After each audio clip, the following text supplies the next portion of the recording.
चुड़ैल की इंसानी मूर्तियां। छोड़ दो मुझे, जाने दो यहाँ से। मेरे ऊपर छेनी मत चलाओ, मुझे बहुत दर्द हो रहा है। एक आदमी रस्सी से जकड़े हुए खड़ा होता है, जिसका आधा शरीर सीमेंट में डूबा होता है और वो अपने लिए चुड़ैल से रहम की उम्मीद करता है। लेकिन चुड़ैल बिना रुके उसके चेहरे को छेनी और हथौड़ी से तराश रही होती है, जिसकी वजह से आदमी का पूरा चेहरा खून से लथपथ होता है और देखते ही देखते कुछ ही मिनटों में वो आदमी एक इंसान मूर्ति में बदल जाता है। आखिर मेरे इस म्यूजियम में एक और इंसानी मूर्ति आ गई।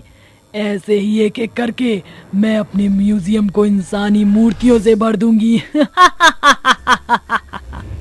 जिसके बाद चुड़ैल फिर से एक सुंदर लड़की का भेष बदलकर गांव में घूमने लगती है। तभी गांव की चौपाल पर गोपाल और मोहन उसे देखकर गाना गाते हैं। मेरी ज़ोहरा जबी तुझे मालूम नहीं, तू अभी तक है हंसी और मैं जवान, अरे तुझ पे कुर्बान मेरी जान मेरी जान।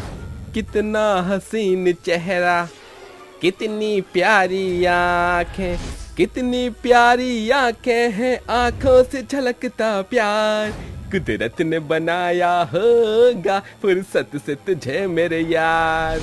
उन दोनों को गाता देख चुड़ैल उनके पास आती है और उनसे बोलती है, तुम कहो तो मैं तुम्हें भी हसीन और जवान बना सकती हूँ। क्या तुम बनना चाहोगे? अगर हाँ तो साथ चलो मेरे। चुड़ैल की आवाज जैसे ही उन दोनों के कानों में जाती है, वो दोनों मोहित हो जाते हैं और उससे बोलते हैं, आपके साथ तो हम जहन्नुम में भी जा सकते हैं, बस शर्त इतनी है कि साथ आपका होना चाहिए। अब चलना भी है या फिर खड़े खड़े यहीं अपनी जन्नत की दुनिया बनानी है? जिसके बाद वो दोनों उस चुड़ैल के साथ एक खंडहर से म्यूजियम के अंदर चले जाते हैं, जहाँ जाकर चुड़ैल उन्हें रस्सी से बांध देती है और अपने असली रूप में आ जाती है। अपने सामने चुड़ैल को देखकर उन दोनों का सम्मोहन टूट जाता है और वो दोनों बोलते हैं, तुम लड़की नहीं चुड़ैल हो? हाँ मेरे राजा, मैं वही तेरी सपनों की अप्सरा हूँ जिसे देखकर अभी तू दीवाना हुआ था। ये मेरा असली रूप है। आकर मुझसे प्यार और अपने नैना चार कर। नहीं, हमें नहीं करना, माफ कर दो हमें। और तुमने हमें बांध क्यों रखा है? खोल दो हमें, जाने दो यहाँ से। इतनी भी क्या जल्दी है मेरे राजा जाने की? ये तो ट्रेलर था, पिक्चर तो अभी पूरी बाकी है। इतना बोलकर चुड़ैल छीनी हथौड़ी से उन दोनों के चेहरे को तराशने लगती है और दोनों की इंसानी मूर्तियां बना देती है। गांव में अचानक से लोगों को गायब होता देख गांव के लोग डर जाते हैं और सभी रात के समय घर से बाहर निकलना बंद कर देते हैं। ऐसे ही एक रात की बात है जब चुड़ैल फिर से अपने नए शिकार को लेकर जा रही होती है कि तभी एक सिद्धार्थ नाम का आदमी छुपकर ये देख लेता है और उसका पीछा करते हुए उसी म्यूजियम में पहुंच जाता है और वहां के खौफनाक मंजर को देखकर बोलता है, अच्छा तो गांव के लोगों को गायब करने के पीछे इस चुड़ैल का हाथ है और ये इंसानों को यहाँ लाकर इंसानी मूर्तियां बनाती है। मुझे इस तांडव को यहीं रोकना होगा, जिसके लिए मुझे तांत्रिक बाबा की मदद लेनी होगी। जिसके बाद सिद्धार्थ तांत्रिक बाबा के पास जाता है और उनसे बोलता है, प्रणाम बाबा, इस वक्त आपको परेशान करने के लिए माफी चाहता हूँ, लेकिन समस्या कुछ ज्यादा ही बड़ी थी, इसलिए मैंने इस वक्त आना जरूरी समझा।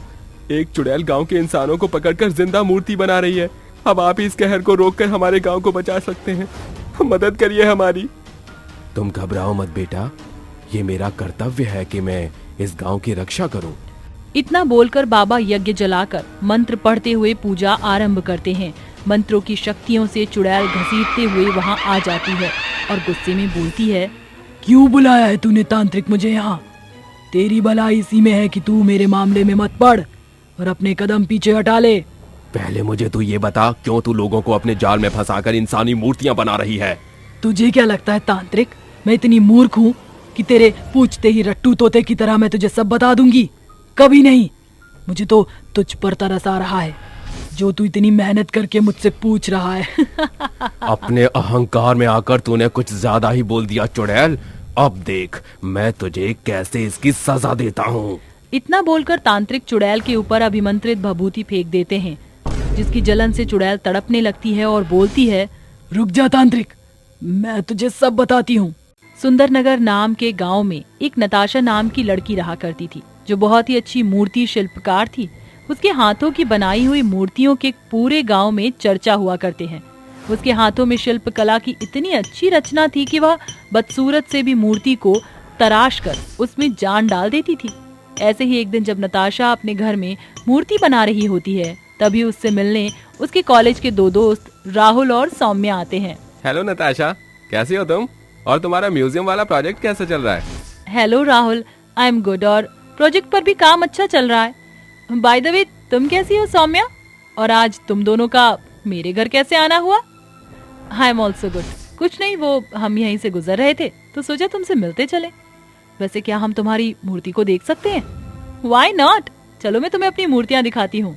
जैसे ही वह दोनों नताशा की बनाई हुई मूर्तियों को देखते हैं, देखकर हैरान रह जाते हैं। इतनी अद्भुत मूर्ति उन्होंने आज से पहले कभी नहीं देखी थी। जिसके बाद दोनों नताशा को बाय बोलकर वहां से चले जाते हैं। तभी रास्ते में राहुल सौम्या से बोलता है, सौम्या, मैं सोच रहा था क्यों ना हम नताशा की सभी मूर्तियों को चुराकर अपने नाम से म्यूजियम में पेश करें। इससे हमारा नाम बहुत पॉपुलर हो जाएगा। आइडिया बुरा नहीं है, पर हम चुराएंगे कैसे? रात को जब नताशा सो रही होगी तो हम चुपके से उसके घर में जाएंगे और उसकी मूर्तियों को चुरा लेंगे। रात होती है। राहुल और सौम्या नताशा के घर में घुसकर मूर्ति चुराने लगते हैं। तभी गलती से सौम्या के हाथ से एक मूर्ति छूटकर नीचे गिरकर टूट जाती है, जिसकी आवाज से नताशा की आंख खुलती है और वह अपने सामने उन दोनों को देखकर बोलती है, तुम इतनी रात में दोनों लोग यहाँ क्या कर रहे हो? और ये सब क्या है? क्या तुम यहाँ चोरी कर रहे हो? हाँ, और अब तुमने हमें देख लिया है, ये बात तुम जाकर किसी को ना बताओ, इसलिए तुम्हें मरना होगा। इतना बोलकर राहुल नताशा के पेट में चाकू घोंपकर मार देता है, जिसके बाद वो दोनों मूर्तियों को ले जाकर अपने नाम से म्यूजियम में रखवा देते हैं, जिससे वह पॉपुलर होते हैं और उनकी फोटो अखबारों में भी छपती है। तभी मैंने कसम खाई थी कि मैं इन लोगों से अपने साथ हुए अन्याय और मौत का बदला जरूर लूंगी।